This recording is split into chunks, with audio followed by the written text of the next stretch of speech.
Are you ready to unlock the power of innovation? Become a member of the Consumer Technology Association and engage with a community of innovators. As a CTA member, you'll access cutting-edge research, connect with industry leaders, and shape industry standards. Enjoy exclusive discounts, CES perks, and invaluable networking opportunities. Visit cta.tech and be a part of advancing the technology industry.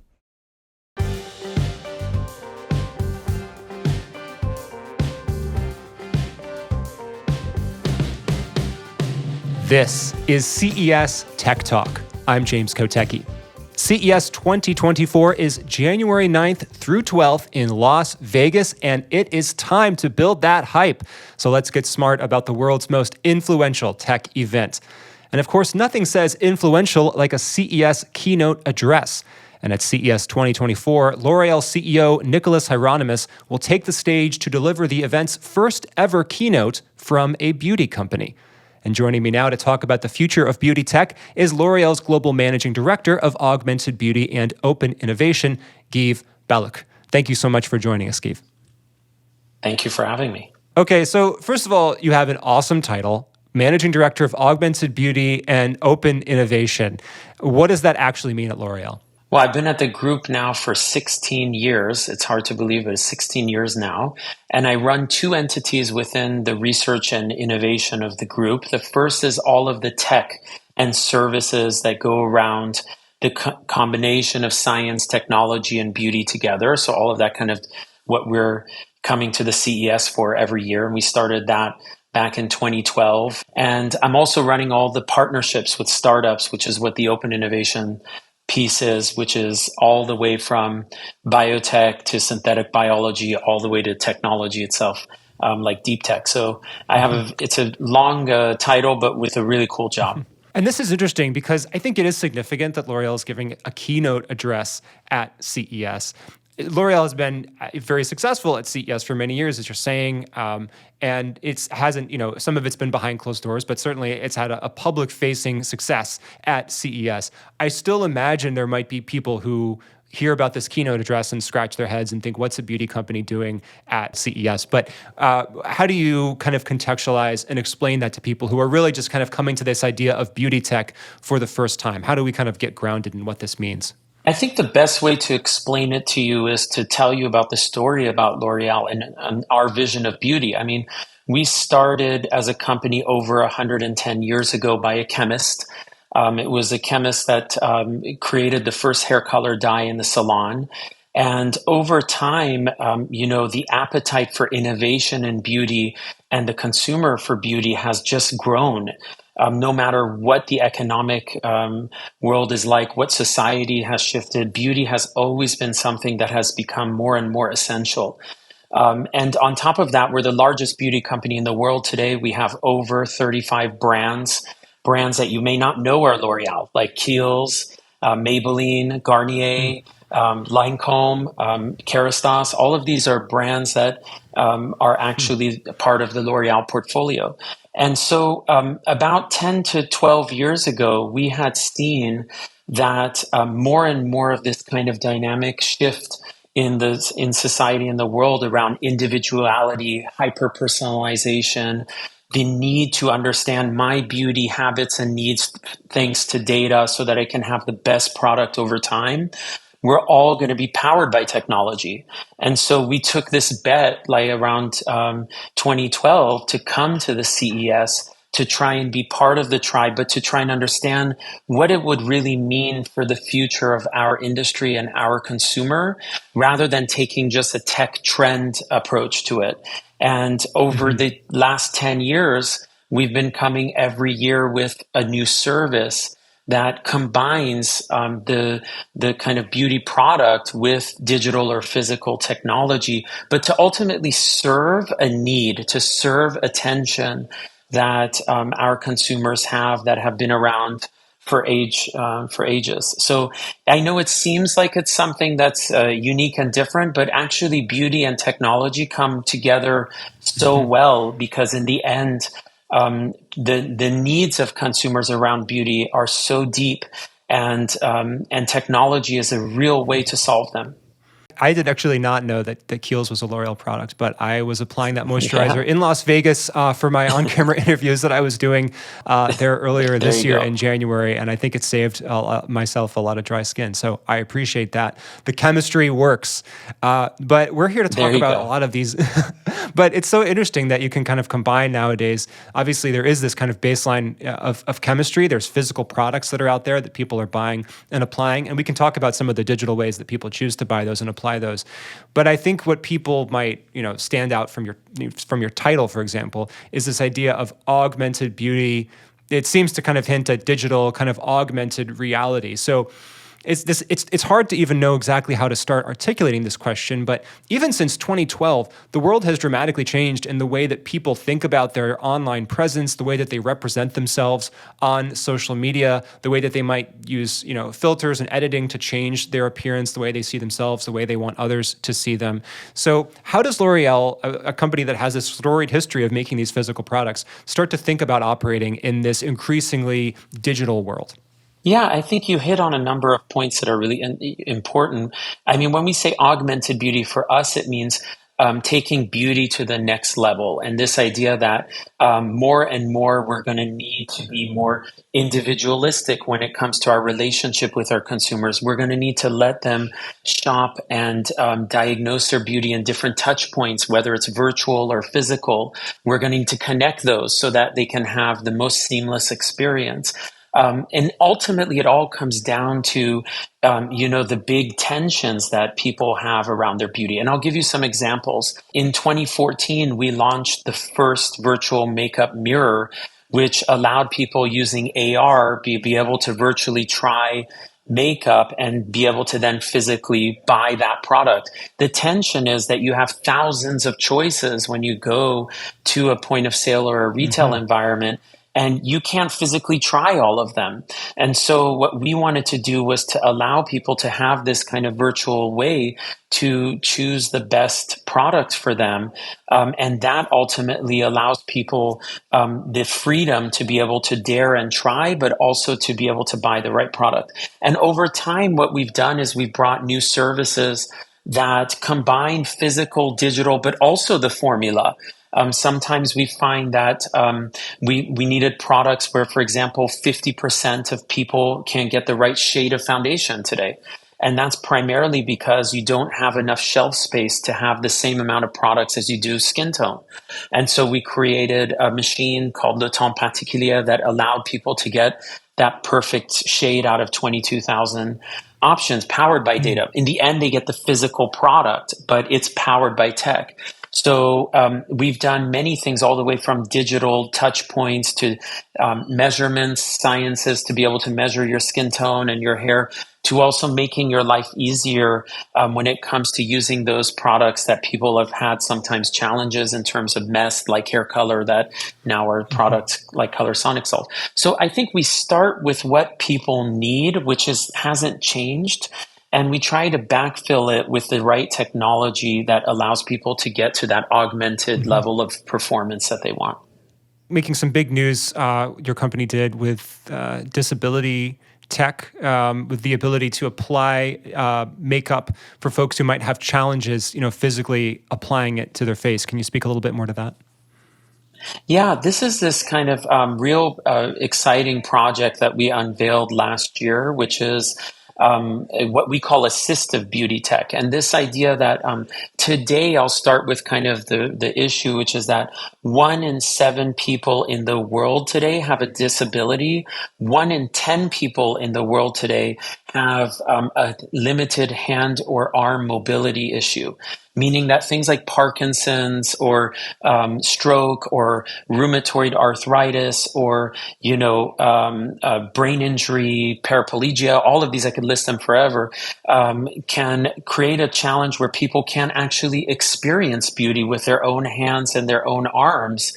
And that's a huge community, 1 in 7. So what we wanted to do was to find a way to allow people who have these kinds of mobility challenges to experience the products that we have. and to experience any of the kinds of ranges of products. So we started with lipstick, and we partnered with a startup called Verily, which is part of Alphabet, that had created a really cool spoon for people that had these kinds of mobility challenges, where it will follow using AI. It will follow your mouth and allow you to eat with your own hands. And we just tried to find a way to create a version for makeup that we now call HAPTA, which is really it brings back my point about kind of this essentiality of beauty and the fact that this community should have the accessibility to our products as much as any other community. How do you think about the balance between this idea of hyper individuality and people getting precisely what they need for themselves with, obviously, beauty is a really, we can get super philosophical, and I think I read some, Victorian poetry about the nature of beauty in high school, right? And I'm still trying to figure out what essentially is this thing that we're talking about. But when we talk about beauty, it is hyper individual, but it's also a societal thing, right? I want to appear beautiful, obviously, because I think someone else is looking at me, right? There's some element of this is I may be using the wrong term, but like this is the correct way to apply makeup versus not. But so how do you kind of live in that tension, and how does technology kind of help you kind of navigate through that tension? Well, I think, first we have to start with the right values of what people really want to achieve. For example, when you look at AR and the ability to use AR to find the right product, the tension there is that I want to virtually try something before I apply it, not to add a filter to my face or to do these kinds of things. That is a different type of thing. For me, the point of, beauty being something essential and about bringing confidence is about people being able to achieve their desired result, no matter their skill level, no matter who they are, no matter where they live. And if you think about it, this is the perfect problem to solve thanks to technology. I mean, I'll use some concrete examples. Today, I don't know what is the right skincare for me.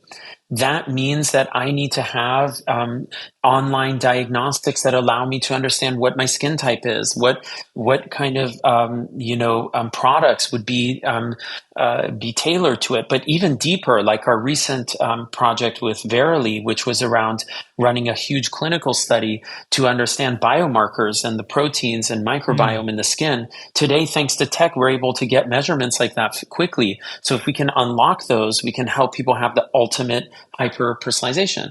Or how do I achieve the perfect makeup result like my eyebrow, where recently we launched Brow Magic, allowing just thanks to a little applicator. We showed it at CES last year. You see with AR what shape of brow you want, and you just move it and it shapes it for you. And then skill level doesn't become a barrier to me achieving what I desire. Understanding my skin or hair doesn't anymore become something of a mystery and making me audition in a way that is not as effective. And now tech will allow us to kind of solve all of those. More and more that we will see society shift, more we will need to be individualistic with our relationship with people when it comes to their beauty needs. And technology allows us to do that. So I think, we have to start with that. And then we find which ones are the ones that are the best scenarios to solve thanks to tech. And how have recent advancements in generative AI altered your roadmap or you're thinking about what's possible, if at all? For example, I've seen a technology where you can upload a picture and it gives you, dozens of different self-portrait options, portraying you in different lighting, for example. And one can easily imagine this kind of technology being applied to beauty as well in some of the ways that you're already talking about, I suppose, but maybe pushing the boundaries further in terms of the suggestions that the AI is giving you, or maybe giving you different combinations of things that you wouldn't have otherwise thought of. Is that the kind of thing that you might think about with generative AI? Oh, absolutely. I mean, if we use just the idea of AI itself, like, a few years ago, 5-6 years ago, we were already starting to embed artificial intelligence in how we look at finding the right molecules of the future for science in our beauty science. It's inside a lot of our projects today that are beauty tech around, like the magic brow I just told you about was built with a deep learning model. But in the end, it's usually a combination of technology. And I think that's kind of the beauty of being able to do this for over a decade, is we have a lot of kind of assets now that come together. that allow us to solve. But to answer your question about Gen AI, I mean, there's no doubt that that's going to have a major influence on the beauty consumer experience of tomorrow. The question is, in what places will it allow us to propel to do, and also the level of accuracy of how it does it is going to be very important. So there are examples, like you mentioned, about lighting. There are potentials to be able to use it to be able to help us to develop the science of the future for beauty. There is the ability of new services that could be powered by that. There's how marketing and advertising can be modernized and hyper-personalized. I think right now what we're trying to do is really play in that field where we were 10 years ago with digital, 10 or 15 years ago, we are now with Gen AI, and trying to see what are those right places to embed it in. And do all roads eventually lead to, you're in the digital world, you're looking at your options, and you're using a lot of technology to generate this stuff, but do all roads eventually lead to a physical product being applied to a physical, human piece of skin? Or are you thinking about things like the metaverse, where, if I'm a clothing brand, I'm thinking about how do I sell my clothing brand or my brand of handbags in the metaverse to potentially, people's avatars? Or do you think about playing in those kind of completely virtual spaces where the end product is effectively a digital one? We think about both. I think in the end of the day, the way we look at it is to see how our consumers are experiencing beauty. So if you look at, for example, our most recent launch of Microsoft Teams collaboration with Maybelline New York on virtual makeup, that's not a physical product. It's a ability to apply digital makeup while you're having a meeting and don't have the time to physically apply. And we live in a world today where people want to have that kind of interaction virtually and don't necessarily need a physical product at that moment in the touch point. I think that there is a joy and delight of people being able to physically use beauty products, and that will continue. But there will be an additional layer where people will be experiencing beauty in the metaverse and other potential touch points that we need to innovate on as well. I think what matters is, so to answer your question, we're working on all of those different types of digital products, physical and what we call phygital, which is a combination of the two. I think, all of that together are things in the end where our consumers want to shop, want to experience, we have to innovate and hopefully delight them with new services. Is that an original? The term phygital, is that a L'Oreal original term? Because that's so perfect to describe this nexus of the digital and the physical reality. I'm not sure we coined it. I wouldn't be so arrogant to say that, but I think it's something we talk about internally a lot. Okay, there you go. We can trademark It's the first time I've heard it, and it fits so perfectly with the themes that you're talking about. I want to get back to that Microsoft Teams example for a moment, because we've all used Microsoft Teams or Zoom or something, and you get somebody does the filter where they've got a silly pirate hat on, and it kind of stays on their head, and then they move around and it doesn't. Obviously, if you're talking about something like makeup, it's obviously very personal, and you're doing it in order not as a gag but to look professional. How good is it? What have people's experiences been with that? Is it truly a replacement for, I'm just running between meetings, I got to work out right after this, so I'm just going to do the digital makeup thing? Can you go one level deeper on that product?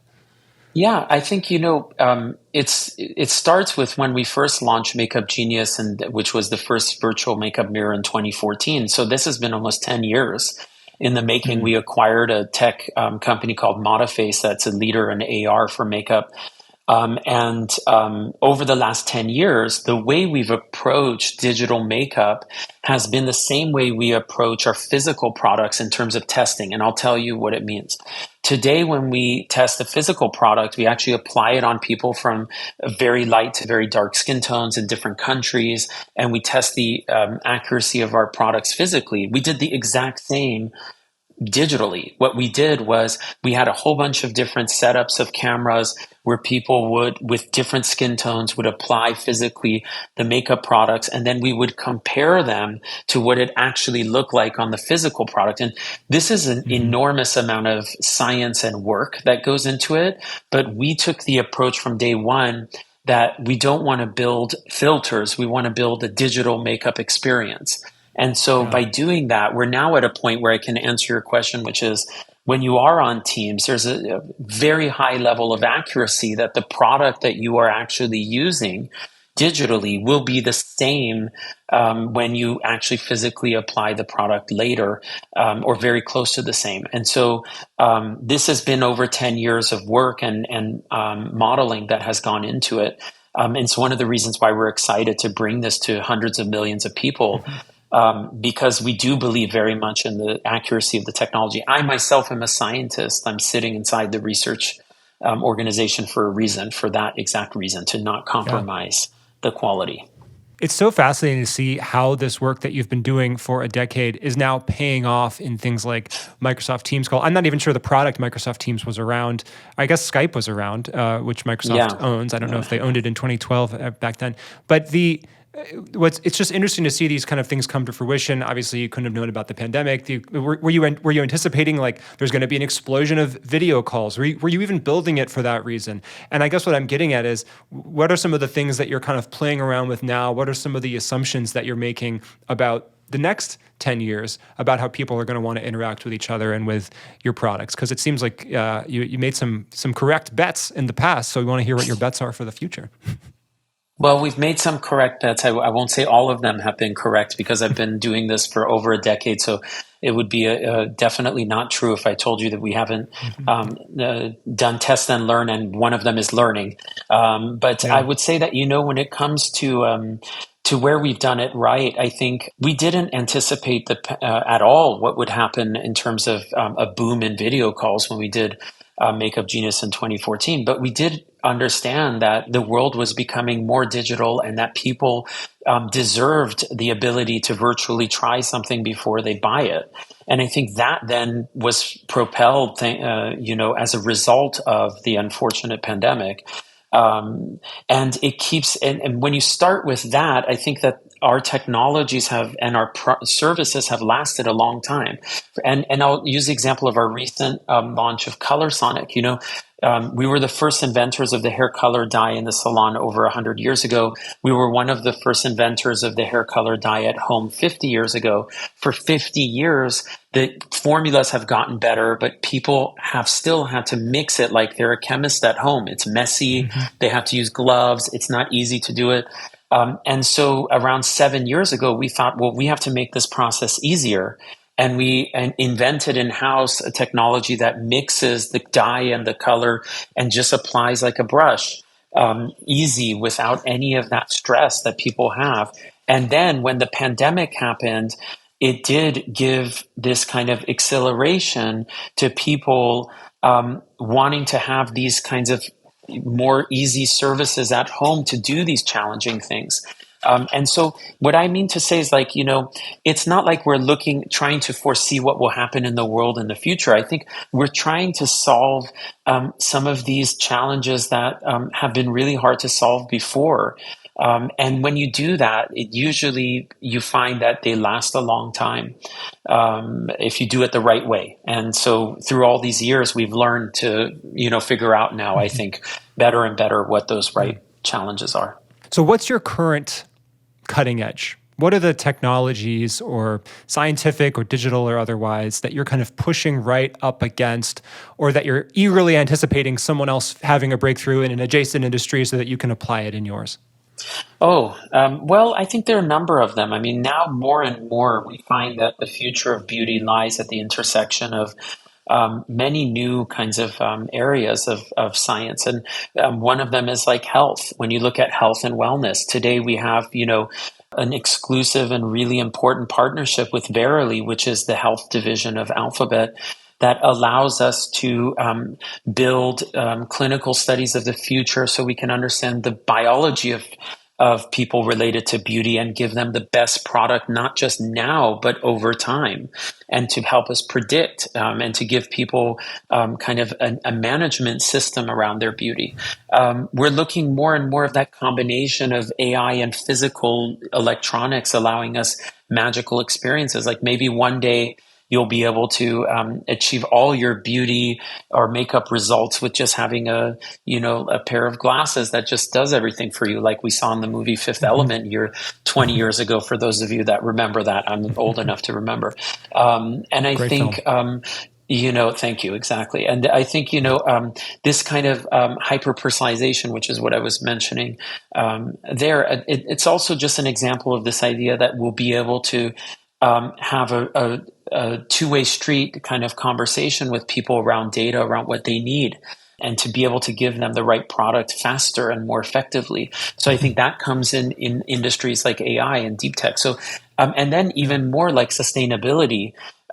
We've launched our projects around water saving today, and how, our water saver project we unveiled at CES a few years ago, which saves 60% of water in the salons without at all compromising the experience of feeling that pressure of water that you enjoy. So all of these areas, sustainability tech, green tech, AI in combination with electronics, and health and wellness are going to build, really exciting services that we believe will create great experiences for our consumers in the future. Well, I don't want to ask you for any spoilers, but I do really appreciate this potential preview of interesting ideas and themes that might come up in the CES keynote that your CEO will be delivering at CES 2024. And Guive, we just really appreciate your time today. Thank you so much for joining us today on CES Tech Talk. Thank you so much, James. It's a pleasure, and thank you so much for having me. Well, that's our show for now, but there's always more tech to talk about. Please subscribe to this podcast so you don't miss a moment. And you can get even more CES and prepare for Vegas at ces.tech. That's ces.tech. Our show is produced by Nicole Vidovich and Mason Manuel, recorded by Eric Kirkland, and edited by Third Spoon. I'm James Kotecki, talking tech on CES Tech Talk.